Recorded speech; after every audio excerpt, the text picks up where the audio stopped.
L'année 2021 a été compliquée au niveau des stocks et on commence à avoir un petit peu plus de facilité à trouver des références de PC portable gamer en stock en ce début 2022. J'avais donc envie de vous faire cette nouvelle vidéo sur les bons plans et remises sur les PC portables gamer actuellement en stock, en bon plan ou en solde. C'est un nouveau guide d'achat que je vous propose avec des PC portables en stock sur Cdiscount, Amazon ou encore Rue du Commerce. C'est un top 7 des PC portables gamer en passant de 599 € et on ne va pas dépasser les 1500 € pour rester toujours dans des budgets corrects et abordables. On essaie de limiter le budget avec une grosse partie des PC sous les 1000 € et on arrivera même à trouver de très bons PC portables avec des RTX sous les 1000 €. Moins de choix que d'habitude car ils sont déjà très performants et avec d'excellents rapports qualité-prix. Je vous donnerai également quelques perfs sur quelques jeux pour vous aider à faire le bon choix. Il faudra bien faire attention également depuis la sortie des PC portables gamers munis de cartes RTX 3000, une composante supplémentaire vient intervenir dans les performances TGP ou Total Graphic Power, consommation graphique totale en français, exprimée en watts. Mais je reviendrai sur ce point très précis dans une prochaine vidéo. Si vous êtes nouveau sur la chaîne, moi c'est Franck de la chaîne Geek Driver.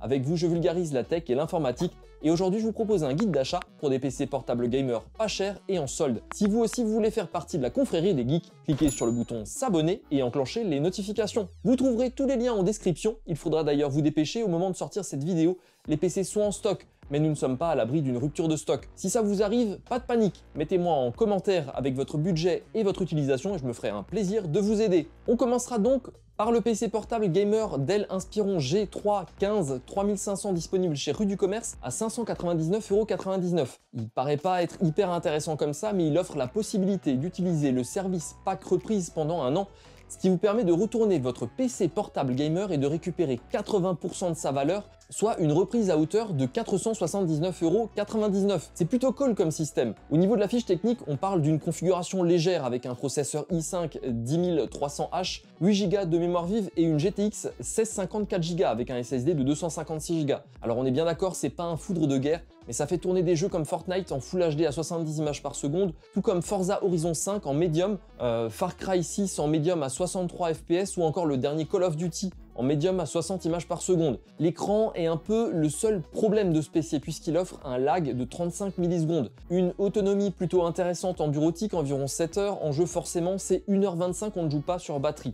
Attention, au niveau mémoire vive, c'est light et si vous voulez passer à 16 Go, il faudra bien prendre 2 barrettes de 8 Go, c'est 2 barrettes de 4 Go qui sont installées ici. Pensez aussi à rajouter un disque dur 256 Go, c'est vraiment vite plein. On continue par le PC portable gamer, un Lenovo IdeaPad Gaming 3, référence 15 IMH05.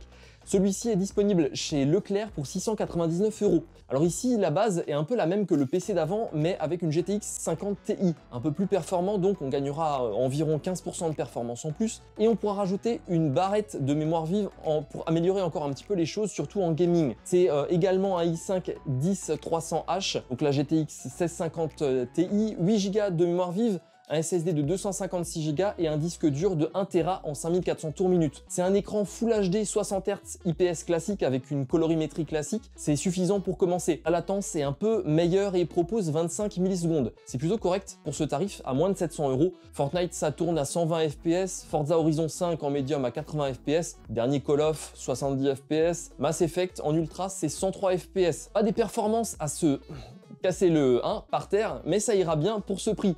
Et franchement, c'est très honnête. Il n'y a quasiment rien à faire à part rajouter une barrette de 8 Go pour débloquer le Dual Channel, et c'est une barrette à 30 €. En troisième position, on trouve encore un Lenovo. Si, cette fois-ci, le Legion 5 référence 15 IMH05H, qui est disponible à 799 € sur Cdiscount. Si vous suivez un peu la chaîne, vous savez que ça a toujours été ma chouchoute. Je veux bien évidemment vous parler ici de la RTX 2060 6 Go mobile. Elle commence à dater un petit peu, on est sur la génération précédente, mais elle garde franchement de beaux restes, surtout dans une configuration à moins de 800 €. Encore une fois, un i5 10300H avec une RTX donc 2060 6 Go, 8 Go de mémoire vive, un SSD de 256 Go et ici un écran 120 Hz sur cette configuration, oui monsieur.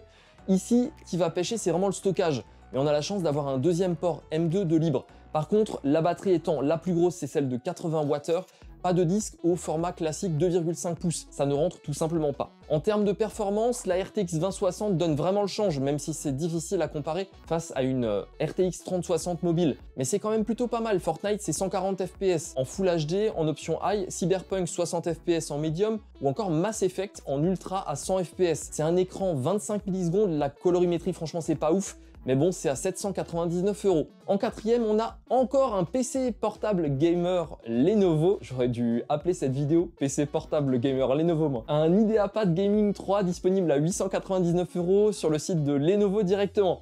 Alors là, il y a un gros gap de performance. On passe de la génération Turing à la génération Ampère. Donc les RTX 3000, pour 100 € de plus, on a des performances équivalentes à une RTX 2070 Super. Ici, on a une enveloppe maxi de 90 watts. C'est un peu l'entre-deux-mondes puisque le TGP maxi sur 3060, c'est 110 watts. C'est le TGP de la moyenne haute, donc plutôt pas mal pour ce niveau de prix. Ryzen 5 5600H, 16 Go de cache L3, 512 Go de SSD, 8 Go de mémoire vive, Wi-Fi 6, écran 60 Hz, mais purée, qu'est-ce qu'il est bon. Colorimétrie pas ouf, mais ça fait quand même le taf. Halo en high, c'est 92 FPS, Forza 5 en high, c'est 100 FPS, Cyberpunk en high, c'est 65 FPS. Ça fait vraiment le travail, et si vous avez un budget à moins de 1000 €, prenez celui-ci sans hésiter. Lenovo nous a fait ici vraiment du grand art. En cinquième, c'est un PC portable gamer HP que j'ai déjà pas mal proposé dans les commentaires, le Victus 16 référence D0413NF, dispo chez Cdiscount pour 999 €. Une RTX 3060, pas avec le TGP Max, mais plutôt déjà très performant. On a un i5 de 11e génération, le 11400H, avec un écran 144 Hz, très fidèle en colorimétrie, 100% sRGB, et avec un temps de latence de 7 millisecondes. On a vraiment un écran super sympa. On a ici 16 Go de mémoire vive en 2 barrettes, donc dual channel, une batterie de 70 Wh, donc une batterie plutôt pas mal, presque 8 heures en bureautique. Côté stockage, un SSD Samsung de 512 Go et un port NVMe de libre pour un SSD M2, mais pas de port Serial ATA, la batterie étant trop grosse. Un très bon PC pour les créateurs gamers. Ici, je fais un petit détour vers le châssis qui est très bien prévu pour le refroidissement et je trouve franchement dommage que tous les fabricants ne font pas pareil. L'air en fait passe au travers du châssis pour sortir juste devant le clavier, c'est super malin. Côté performance, GTA 5 c'est 150 FPS en high, F1 2021 120 FPS en high, Cyberpunk c'est 65 FPS en high.